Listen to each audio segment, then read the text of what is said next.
जटाटवी गलज्जल प्रवाह पावितस्थले गलेवलम्ब्य लम्बिताम्बुजंग तुंग मालिकां डमड्डमड्डमड्डमड्ड। नमस्कार। और हम आपको बताने जा रहे हैं कि शूल योग और वृद्धि योग, इस दो योग में जब कोई जातक जन्म लेता है तो जातक कैसे होता है, क्या प्रभाव पड़ता है उनके जीवन पर। देखिए, कुल योग 27 होते हैं, जिसमें मैं दो के बारे में इस वीडियो में बताने जा रहा हूँ। उनकी अलग अलग परिभाषा है।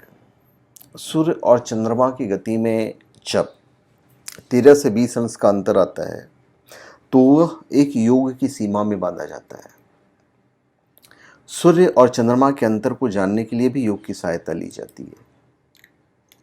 देखिए, ज्योतिष शास्त्र के अनुसार ऐसा माना जाता है कि हम जैसा कार्यक्रम करते हैं, जैसा कर्म करते हैं, उसी के अनुरूप हमें ईश्वर सुख या दुख देते हैं, और सुख दुख का निर्धारण ईश्वर कुंडली में ग्रहों की स्थिति के आधार पर करते हैं। तो जिस व्यक्ति का जन्म शुभ समय शुभ योग में हुआ है उसे अच्छे फल मिलते हैं, और जिनका अशुभ समय या अशुभ योग में होता है तो उन्हें थोड़े से कष्टकारक फल मिलते हैं।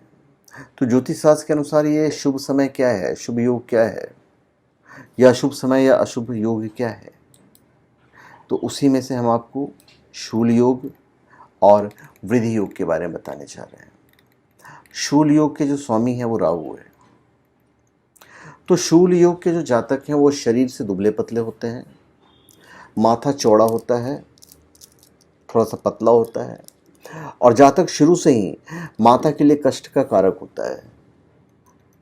पिता के द्वारा पैदा होने के बाद तामसी कारणों में जाने से तथा ननिहाल खानदान के द्वारा पिता और पिता परिवार के लिए बुरा सोचने के कारण अक्सर पारिवारिक क्लेश का कारण बना रहता है।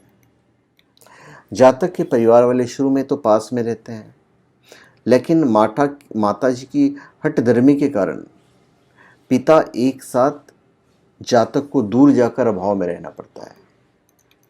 जातक के दादा और पिता में आपसी सामंजस्य पिता की आदतों से नहीं बैठ पाता है।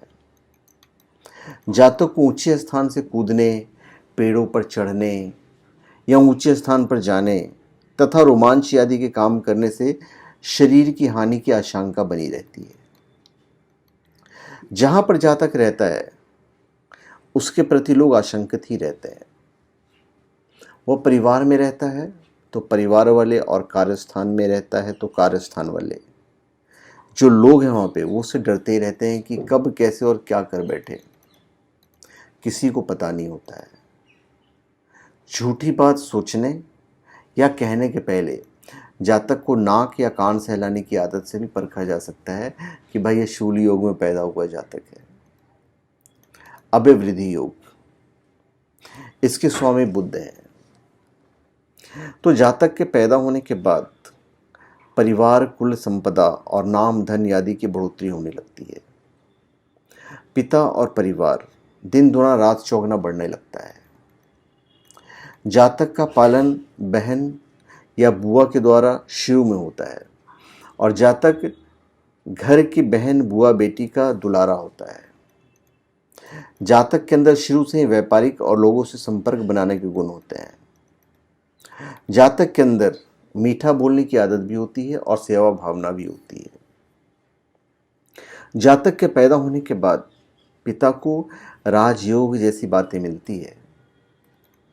माता को सुखी रहने के लिए भूमि, भवन और संपत्ति की प्राप्ति होती रहती है।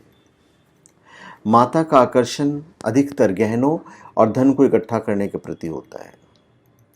साथ ही माता कंजूस प्रकृति की भी होती है। जातक शिक्षा में अपने को आगे बढ़ाता जाता है और धन तथा बैंक आदि की शिक्षा में निपुण होता है। अक्सर जातक के पैदा होने के बाद जातक की कोई बुआ या बहन अपने परिवार से विमुक्त हो जाती है। जातक का जीवन साथी जो होता है वो कर्कश स्वभाव का होता है, लेकिन उसके इस स्वभाव से परिवार में सुरक्षा की सीमा बढ़ जाती है, और जातक के परिवार के साथ जातक के रहने के समय कोई अपघात नहीं होती है।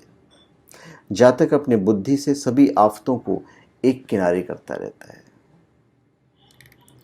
तो ये मैंने वृद्धि और शूल योग के बारे में बताया। तो धन्यवाद, आप सबका हमारे चैनल पे स्वागत है। आप हमारे चैनल पे सब्सक्राइब करें, अपने कमेंट दीजिए, और आप कोई भी स्पिरिचुअल प्रोडक्ट shivago.com से ले सकते हैं, जहाँ पे चीज़ें आपको ऑथेंटिक और जेन्युइन मिलेगी और साथ में लैब सर्टिफाइड भी मिलेगी। धन्यवाद।